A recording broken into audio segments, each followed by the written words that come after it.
Hello, welcome to my fourth recap of the fourth game of this league season. In the first three rounds, we were pretty successful with the team and we won all three games pretty clearly.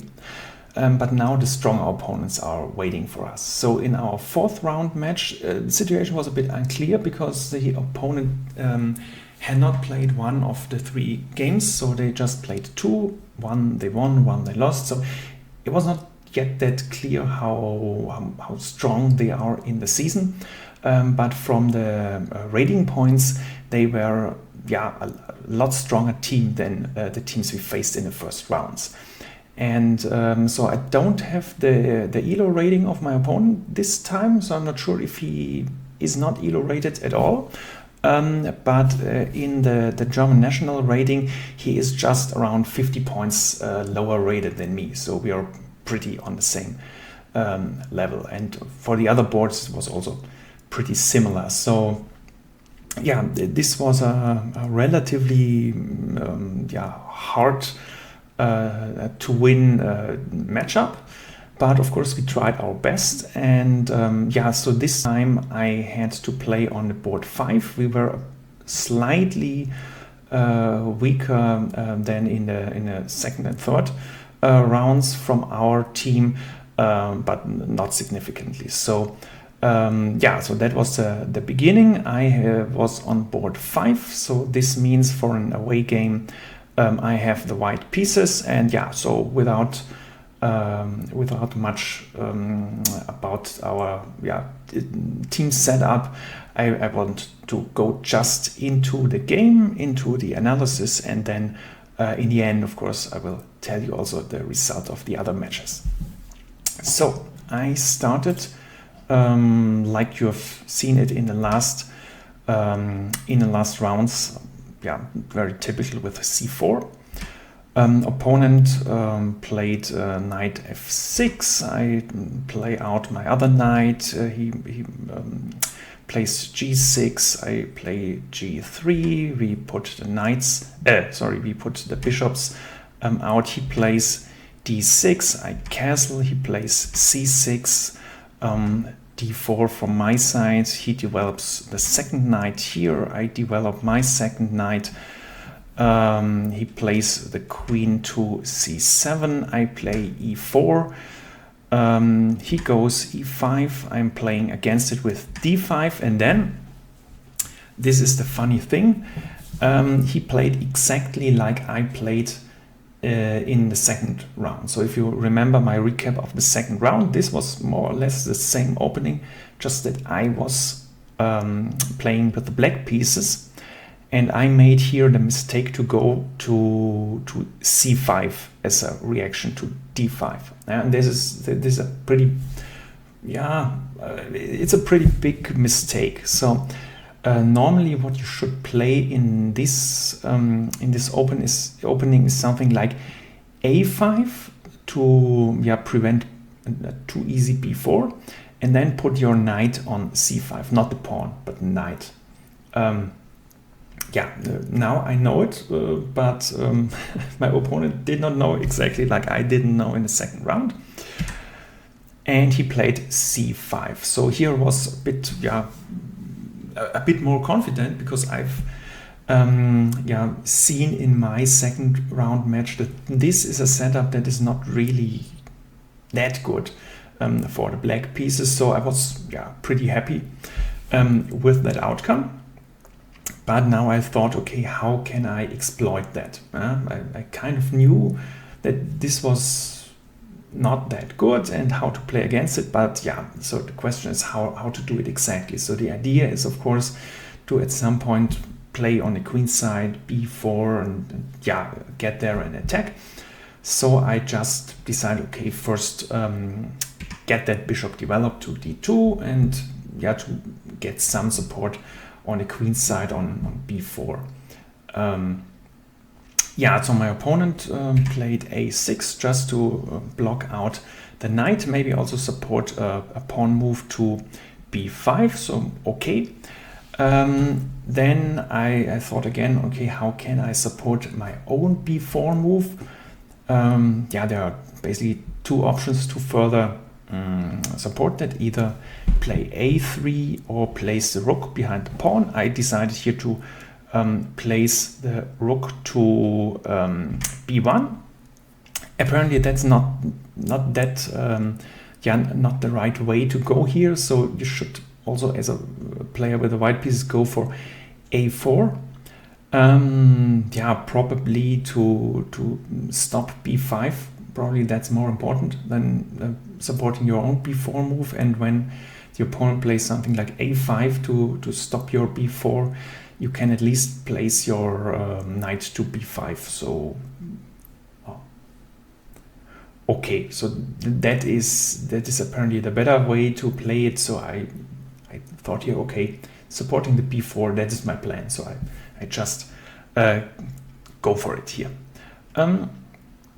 Okay, my opponent played rook b8, also relatively logical move, yeah, to support a push with a b pawn. Here I thought, okay, playing something like b4 straight away, or yeah, something similar, is probably not really the right way to go. I want to first support a bit my pawn structure. Yeah, so I felt, okay, the pawn on e4 is only supported by the knight. That is a bit dangerous. The c4 pawn is not supported at all. So I played the queen to e2 to support that two pawns. Yeah, so to get there a bit more defense, so that I can be more confident in my push on the queen side. Here my opponent played a bit passive. I don't know. He played h5. Yeah, I don't know. So that did not really interfere with my plans. So I kind of ignored that move and continued to further advance on the queen side, and I played a3 to support the b4 push. And here my opponent played something that I should have expected, but it was a bit, yeah, how to say it? It asked a bit questions for me. So he played b5, very logical, and here I had a bit of the question, okay, I probably have to take, c takes b, and when he takes back, yeah, what should I do? I thought, okay, so I just show it to you. If he takes, I thought, okay, I go forward. So if he just takes back, okay, probably I can take with the rook, and then this pawn is weak, but he can also move that. Yeah, and okay, on the long term, I can play probably something like this, and then I can say, okay, this pawn is probably stronger than this one. This is already attacked. I can bring the next rook and so on, and this is relatively well protected, so I have an advantage. Computer says, yeah, I'm right, but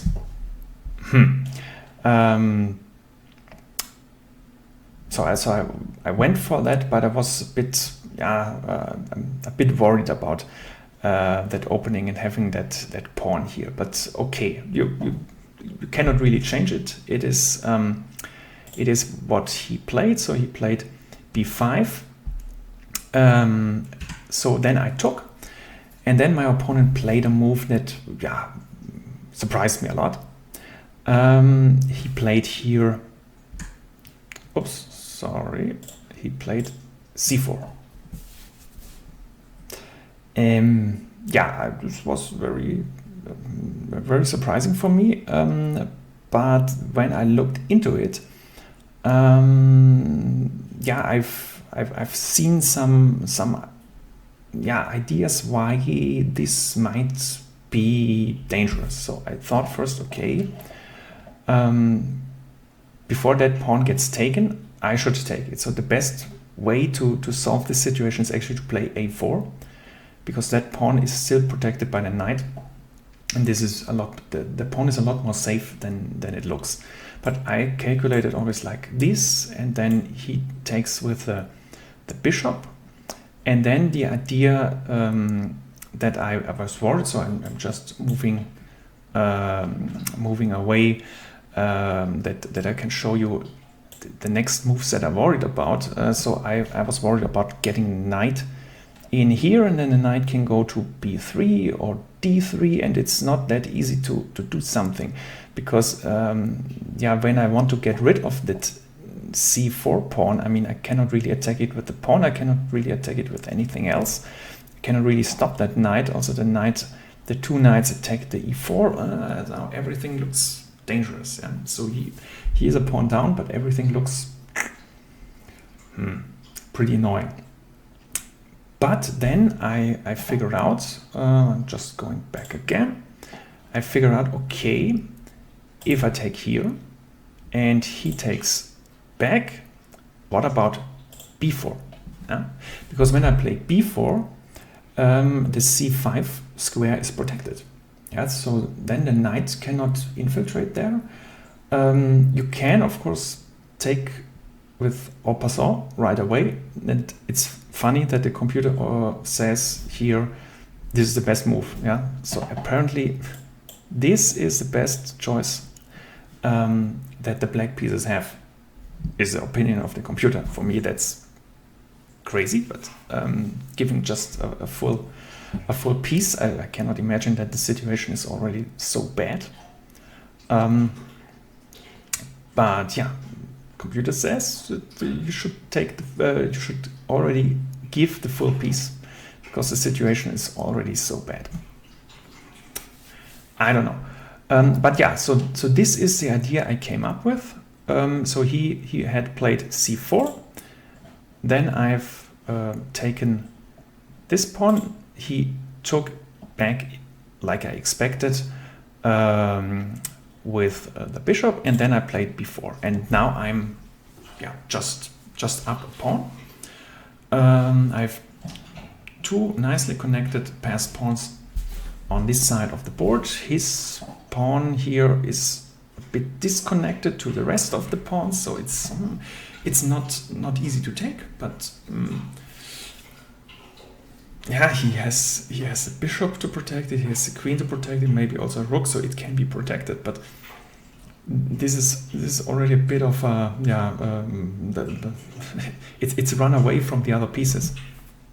It's more a weakness than a passed pawn. Yeah. So in that position,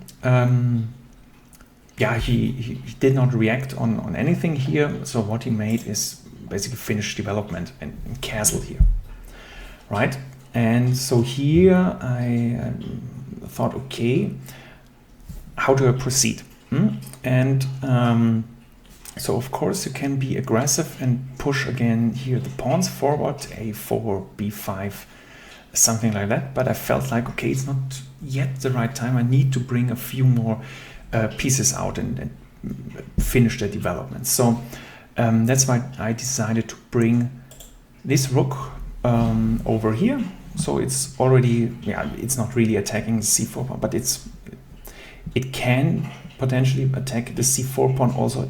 Now I have a rook in a half open c file, so with the queen back here. So yeah, also getting the rook out of that diagonal here cannot be so bad, or it's probably one of the best options that I have. He also makes a pretty logical move, so bringing the other rook here for the defense. Okay, and now I was again thinking a bit, okay, how can I place my pieces better? Yeah? And here I still was a bit worried, about, do I have enough pieces here for the attack? Yeah. And how well are they positioned? And I made some calculations. Okay, how can I proceed here, and there? And I always came up with the problem that at some point this e4 pawn gets weak. So when I'm attacking, at some point this knight has to move out, and then this pawn is only protected by the queen. So when the queen is also gone in the attack, then this pawn is falling. So I thought, okay, to prepare the attack, I also need to make sure that this structure here in the center does not collapse, because often I'm a bit too quick with the attacks and go forward with the pieces when I do not have that much support, or when I have too many unprotected weaknesses here or there. So my idea was to get more protection for that pawn, and the best way is to get the knight away. So, but where can the knight go? So the knight cannot really go here. The knight may go here, but then it's stuck out here. It can go back to e1 and maybe also here to c2, but it's also not really helping. So I thought the best option to develop this knight from f3 would be moving it back to d2. So I had to get rid of that bishop. And I felt like, okay, the best way to get rid of the bishop is to move it to e3. Yeah, so I was very clear, okay, the knight can then go here, attack it and force the trade off, but okay, is bishop to g5 a better option? Probably not. Yeah, how can I? What does the bishop here? So getting the bishop traded versus this knight was for me an okay deal. Yeah, okay, that's an okay trade, and then I get the knight here, and yeah, I was okay with that. So that's why I played then the bishop to e3. He reacted exactly as I expected, so attacked it with the knight. I went back with this knight to protect and support my pawn, and here he also just traded that knight. And here I thought in this position, I thought a bit, should I take back with the queen? Yeah, because I was a bit worried by attacks over the black diagonals by the bishop and the queen. Yeah, so I really was worried that the black bishop can then attack via this diagonal, and then the queen attacks via this diagonal, and somehow the black squares get weak. So I thought about, okay, maybe taking with the pawn. But then I felt like, okay, when I take with the pawn, then the attacks can still come, and this pawn is still weak. Ooh, and pawn structure is damaged and everything. Okay, so here I was a bit worried, but yeah, of course, the most logical way to take with the queen is also the best way to take. So yeah, I've already seen some ghosts that I want to mention here, but yeah, in the end I made the less ridiculous decision, let's say. Okay, so my opponent played then king to h7. Yeah, also a relatively logical move. He wants to play the bishop to h6 and attack here the queen and that knight, and yeah, in the end also that rook. So here I thought a bit, what should I do? So the queen, I cannot force that the queen stays here, but I had here basically two options: either go back to e2 or go further to f3. Yeah, so queen f3 has the interesting idea. I can attack this f pawn. This is unprotected. I can also support something like a g4 push and get some pawn trades, exchanges here on the king side. But yeah, I felt like, okay, I am attacking on the queen side. Yeah, I'm a lot better. I'm a lot stronger on the queen side. So why should I get my strongest piece on the king side? So yeah, of course there is an option to also attack here on the king side, but it's not the most straightforward and the most logical way. So also I wasted a bit of time here, but then I played queen e2. So yeah, I remain disciplined and play the a bit more logical, less artificial moves, right? So my opponent stayed with his plan. So move the bishop here. And yeah, here also for me the only logical move was to get out of the pin and move the rook up. Yeah, so I played rook to c2. Also, I can maybe double it up. Yeah, rook b2 at some point. There are many good reasons. First, get out of the pin. Second, you can double up the rooks. Yeah, seemed very, very straightforward to me. My opponent here kept his style and went just for exchange. So I was a bit annoyed by that, or I'm in general annoyed when opponents are going always for exchanging stuff. But okay, I felt like I'm up a pawn. I have in general the better position. So when he wastes his time and resources to just trade down things, has to play in my hands. So it has to be good for me. So I cannot really complain, but yeah, it's a bit annoying. Okay, he took the knight here. And here I again wasted a bit of time, so I was thinking, okay, should I take with the rook? Should I take with the queen? So the argument for taking with the rook is that the queen is still attacking the c-pawn, but the c-pawn is at the moment the best protected pawn in the black position. So is keeping queen on the pawn really the most important idea right now?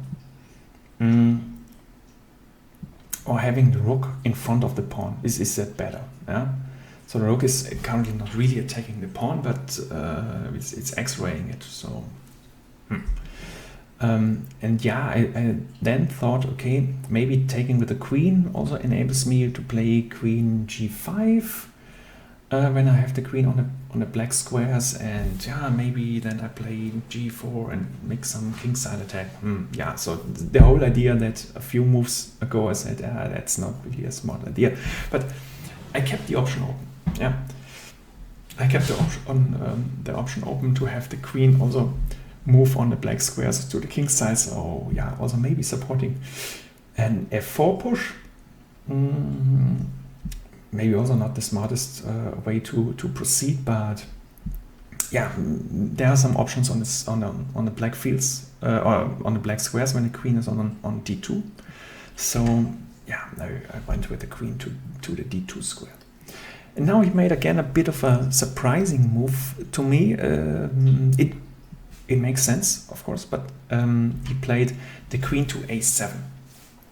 And yeah, it took me a bit to understand what he wanted to do, but after all, it's a bit logic with his play style. So he wanted to centralize the queen to d4, right?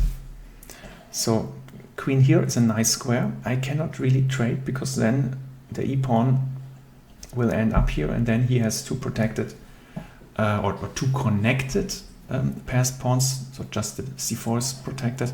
But yeah, this is pretty annoying. And I thought, well, how can I isolate the queen on this side of the board? And then I came up with an idea. I did not play it like that, but I came up with the idea, okay, what if I played the pawn forward? He has to go here, and wait, what if I play this one? Right, so then the queen is attacked, and I first calculate, okay, knight takes, and then the knight attacks the queen, and then I felt like, oh, the queen is trapped, so queen here, and oh, the queen is trapped, but nah, the queen can just go somewhere back, and okay, the knight can take the d6 pawn, but yeah, it doesn't really trap the queen. So I calculate all kinds of things, but I cannot really trap the queen. So it's just not working. So I went back and thought, okay, what can I do? I mean, I cannot stop the queen d4 move. What can I do? And then I thought, okay, I'm just slowly advancing on the queen side with the pawns. So of course I can also play b5, but then I weaken that c5 square, and the knight can come out, and everything is I played b4 to stop the knight, so I cannot at some point I have to play b4, but I want to delay it. So I thought, okay, maybe another way to support my push is better. So I'm first moving the a4, the a pawn up to a4. Yeah. Then my opponent played queen to d4, exactly as I expected. And yeah, now I still went for the pawn push. Yeah. So I thought, okay, well, I cannot trade myself. That is pretty clear. Trading the queens myself is bad, but probably he will trade the queens anyway. So yeah, just wait for it. And in the meantime, I'm trying to push here the pawns as far forward as possible. So I went for pawn b5. So this forces the bishop here. And now I thought about, okay, what else can I do? I have just one piece that I did not bring into the action yet. This is that one bishop on g2. Right, and I want to stop the knight from entering here. So what can I do? Which type of threat can I create? And okay, it's pretty obvious now that, that I said it. So I played the bishop to h3, attack this knight, also x-ray this this rook. So he has to deal with that. And in this position, he played the rook to c7. So this was when I calculated that, he cannot play the rook to c7, and I expected rook to d8. But I forgot why I thought I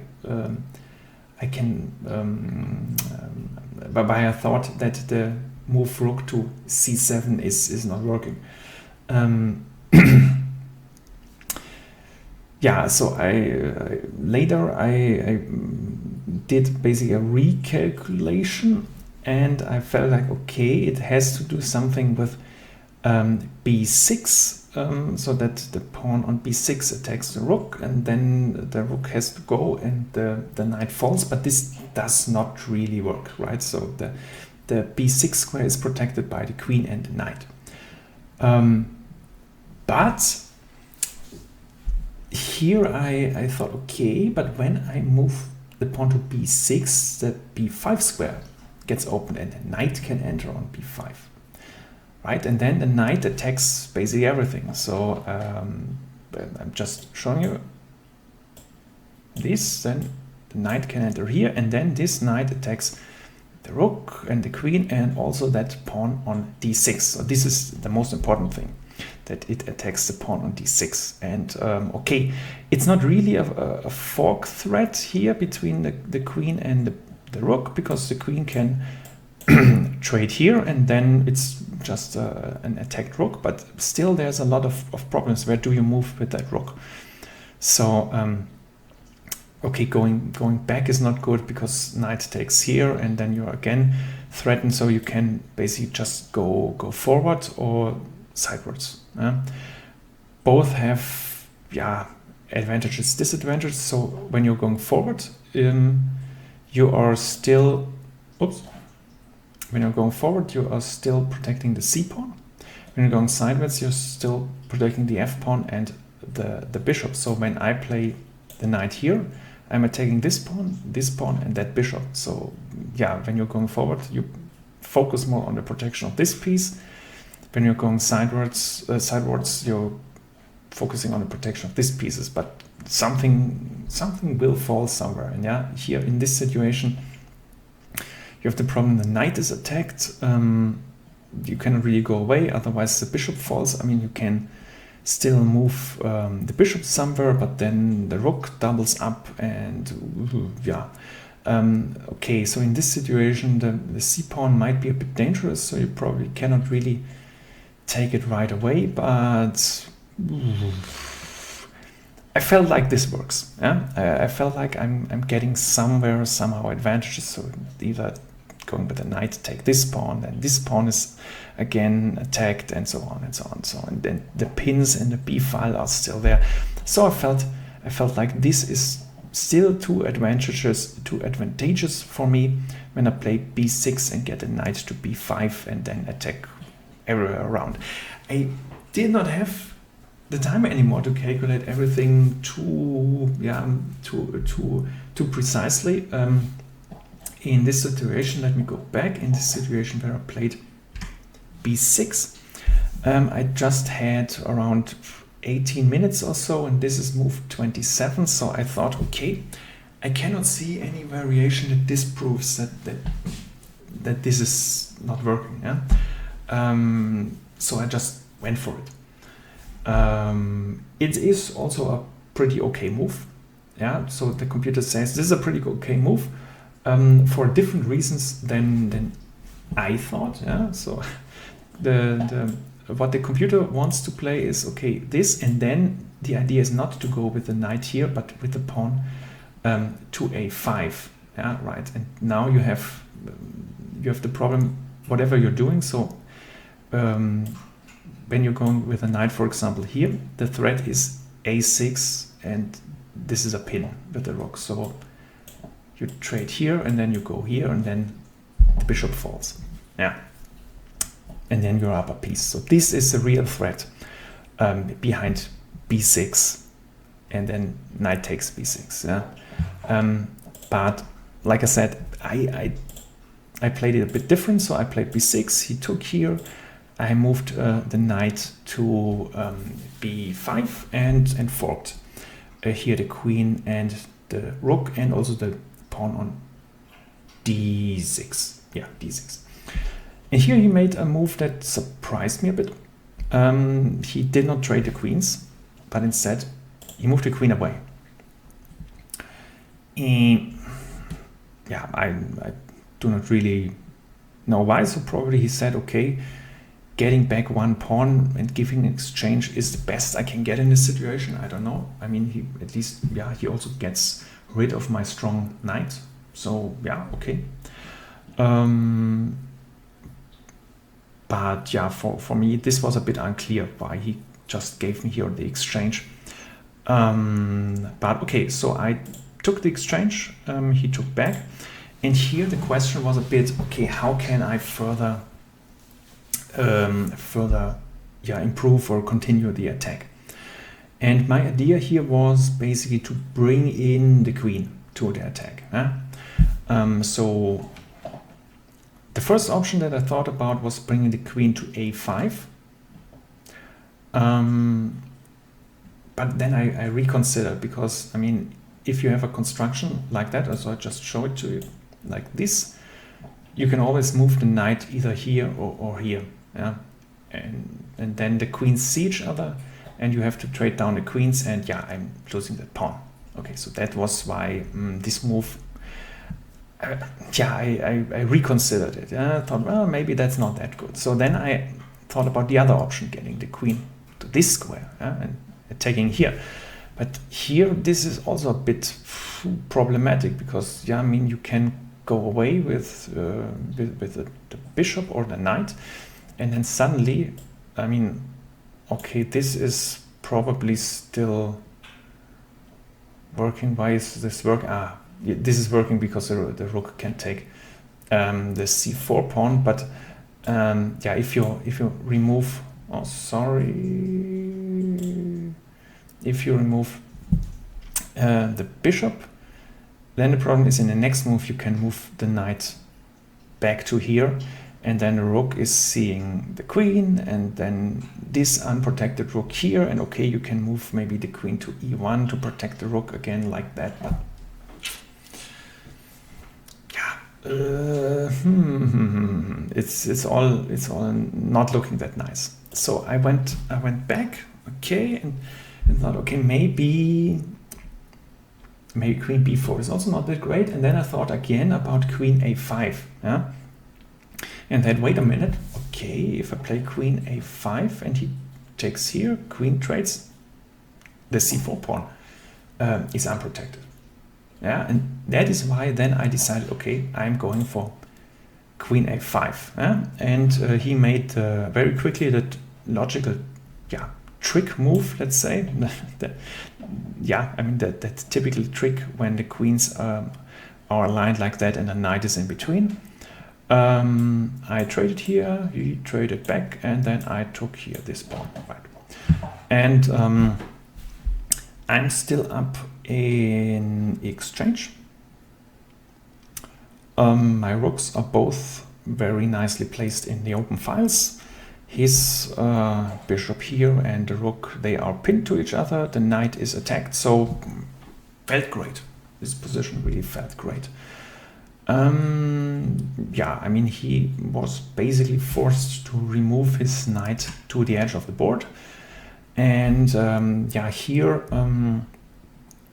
I was a bit worried about my king's position. Because, I mean, the e4, it's still protected by the rook, but then the bishop might take at some point e4, and then, it protects all that white squared holes that I have in the position. The rook might go down. I mean, currently it's very unrealistic that this happens, but I was still a bit worried about the king's safety, and there are some tricks working here. I still thought, okay, maybe improve the position first a bit, improve the rook's position a bit. This rook felt like it's very well placed, so it's restraining the knight. This rook is good on that diagonal, on that b file, but it could be still a bit better placed. Yeah, right. And then I thought, okay, b6 looks good. Then it attacks the d6 pawn that is unprotected. Wow, seems like a good plan. Okay. Also here he made a pretty logical move, bring knight in like this. Here I mean, already on the b6 move, I was down to 18 minutes for the last 13 moves. So here was, I'm not that sure, I was still a bit above 10 minutes, but time was going down. And I felt like, okay, now just make a few safe moves, get over the 40 moves, and try to avoid any tricks. So here I played a move that's a bit passive, but I think in that situation justified. So I played f3 just to protect the e4 pawn, to get the option to move the king to f2 and otherwhere. So just to prevent any back rank or whatever troubles. Okay, so in that position he played rook a8 to at least attack my a pawn. Makes sense. And here, like the move before, I also thought about, okay, can I sacrifice my rook on c5 so I get two pieces for a rook? But I mean, in the end, I'm up then a piece, a full piece. But when I play like that, and just showing it something like this, I mean, it's of course still where we won, but then there is a c pawn that can run, and so I was not that sure, and I thought, okay, it's also unnecessary to play like that. I attacked the d6 pawn, it's unprotected. When I take it, the knight on c5 is hanging, so he has to do something with it. So just play the safe moves, take the pawn that is standing around. Okay, and then he is basically forced to take that pawn here with the knight, because the knight is attacked. It cannot really go anywhere meaningful else. So now the knight takes here, and in that position, it was relatively clear I want to have a rook on the 7th rank, because I can just fork the f pawn and the bishop, so it's very clear that this makes a lot of sense. And the thing here was, my initial plan was to go rook to d7, right? So just showing the initial plan that I had. Rook to d7, and okay, the idea is I take this rook, because then this rook attacks the knight. So bishop removing to here does not work. That loses a knight. Here and here it cannot go anyway. So you're forced to move here. And then the idea was, okay, now I'm going down here. Oh, and now I'm seeing this loses this bishop. I have forgotten this. Or I have not seen that in the game, but okay, this is not really helpful. I mean, it's losing the exchange. That cannot be. Is that the best option? Okay, now the knight can fork here. Oh, I see. Okay, so okay, so apparently it is not that good. I mean, it's still winning probably, but it's not as good as I thought. But the real problem I was worried about was this move, because this is a fork. Yeah? And the thing is, this is not really worrying, because when you take here, okay, when the king goes here, it's pretty funny, because now you can play this bishop here. And when you take here, this is a discovery, and you can, you can take the knight here, and then you're still a piece up. So yeah, all the things in the end still work out. It doesn't really matter how you take here, but I was worried of all of that. So in the end, what I played was not this rook here, but I played the C rook up here, which is apparently also the better move. But I did not want to play it, because I wanted that rook still attacking that knight. But okay, in the end, it does not really matter. So yeah, my opponent played the only reasonable move, bishop here. And okay, I just took that pawn like planned, and I thought, okay, he's playing king to h8, so that felt like the most logical one. Still, I get a lot of advantage, so then the rook can take the g-pawn, and then you can create some type of ladder mate with the two rooks over here. So, but he decided then to go to h6 with the king, and yeah, so in that position, I was still thinking a bit, but then he just resigned. Yeah, and okay, it makes pretty much sense. So the threat that I already had in mind was something like this. Then he is forced to stop the mate, go here, and then I'm just getting here the bishop. So then I'm up a full rook. Okay, wherever the knight goes, this is probably the more logical move. Then he can go here. Let's say he goes somewhere down here. Okay. And then I'm just attacking further that pawn. He cannot really stop it. Also, it's basically threatening to trade down the rook that he has. So there's not really that much that you can do. I mean, yeah, you can go with the knight somewhere, but this is not really helpful. Yeah. So just force here the rook trade, and okay, I mean, probably still need to walk down a pawn, but yeah, you're up so much material. Does not really matter. So this is, in the end, the final position he resigned in. Yeah, okay, I think that's everything to say to my match. To what I want to say to the overall match.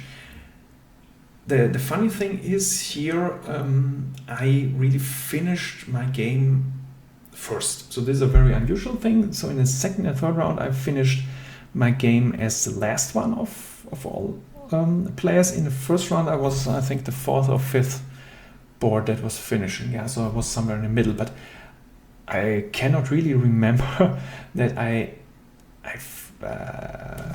was the first board to finish the game in a team competition. Maybe very long ago. I don't know, but in the last years where I can remember, it never happened. So in the last years, I was always one of the last boards to finish. Now I was the first board, so we were 1-0 in the lead. Then two other boards, had relatively quick draws. Finished after me, so then we were 2-1 in a lead. Then the board next to me finished, we also won, and then I was so we were 3-1 in the lead, but then I was still very worried about the team, because at least the two next boards next to me were looking relatively bad for us. The other board looked a bit drawish, and only the first board looked like that's a win in the long term. So I was still worried, can we win that match? Or do we lose it now for the first time? And so the longer I watched, the more the games turned into our favor. Yeah, so the board on the seventh board had a technically already lost endgame, but it was a bit not complicated, but they had to push through one pawn. Yeah, you had to see that pawn push is basically winning at the end, and they chose a different variation that was slower, and then in the end they could not walk through a pawn, and then they lost. And also the other boards at some point they made a mistake, and in the end the result of our team was the typical result. Yeah, right. So we won again 7-1 as a team.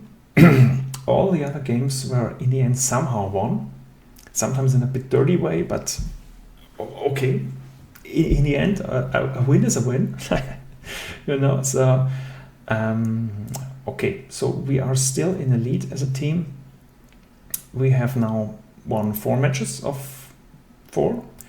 We have only given away 3 board points, so we have won once 8-0 and 3 times 7-1, which is probably a bit too high. So we had some matches that we should not have won or drawn. Yeah, so it's a bit too good result, but it is as it is. So much to the overall game. We are still in the league table in the lead, of course, but now we are in the holiday break basically for the rest of the year. So there's no recap in December anymore after I upload this one. And so the season will resume after the holidays in January. So at some point, either in January or in early February, I will upload the next round recap video. And I would be happy if we would see each other again in the next year. So I wish you already a good holiday, season. And if you want to get a reminder when I upload the next video in the next year, so you can also subscribe to the channel. And so then wish you a good Sunday, and I hope we can see each other in the next year.